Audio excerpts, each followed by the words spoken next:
Hello, my name's Tom Sisma. I'm a professor of environmental chemistry at University of Reading and a soil scientist. In this short video, I'll introduce the PhD studentship on green carbon sequestration using plants to fix CO2 deep underground. So our climate is changing because of the carbon dioxide emissions associated with fossil fuels, land use change and agriculture, and we urgently need a way of removing carbon from our atmosphere. And there's currently a lot of interest in storing carbon in our soils. Our understanding of carbon storage in soils comes largely from research undertaken on topsoil. So that's like the first 20 or 30 centimeters. How about half the carbon that's stored in soils is stored much deeper than this in the subsoils. And our understanding of subsoil carbon dynamics is much less well developed. So our research experiments at University of Reading have indicated that subsoil carbon is much more stable than topsoil carbon.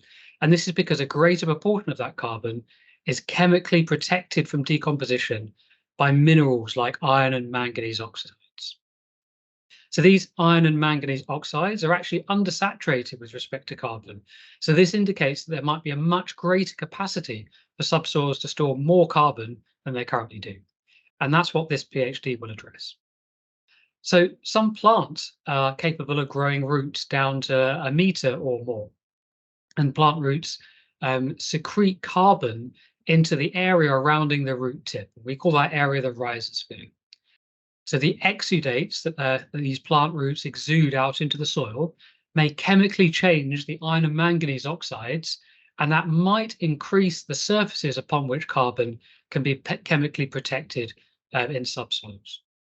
However, it's also a possibility that these exudates may prime the decomposition of carbon that's already stable in our subsoils, and that might result in a net loss of carbon to the atmosphere. And so understanding the balance between these two processes is absolutely key to knowing whether we should be recommending to land managers that they plant deep-rooting crops to store carbon deep in soils, or whether they should avoid deep-rooting crops. So in this PhD, you're going to design and test a new experimental tool, and that will enable you to explore subsoil rhizosphere carbon dynamics.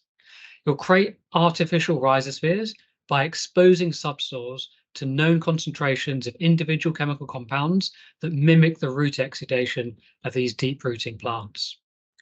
And so you'll be able to integrate your artificial rhizospheres with some of the facilities at Diamond Light Source, our partners, and that will enable you to observe real-time changes in the chemical structure of the soil surfaces around that rhizosphere, and also track the fate of carbon from compounds of your choice. So these experiments will then provide the insights that are necessary for you to be able to make recommendations to inform policy and practice. So you'll join a vibrant community of soil scientists at University of Reading, and you'll also interact with other environmental scientists studying a wide range of topics across the Scenario doctoral training program. You'll receive training at University of Reading, Cranfield University, and Diamond Light Source. And this training might span laboratory techniques, data science, or the fundamentals of soil science. So if you're interested in learning a little bit more about how we can use plants to help store carbon deep in our soils, then I invite you to apply for this PhD studentship. Before then, I'm happy to answer any of your questions before you apply, so please just don't hesitate to get in touch.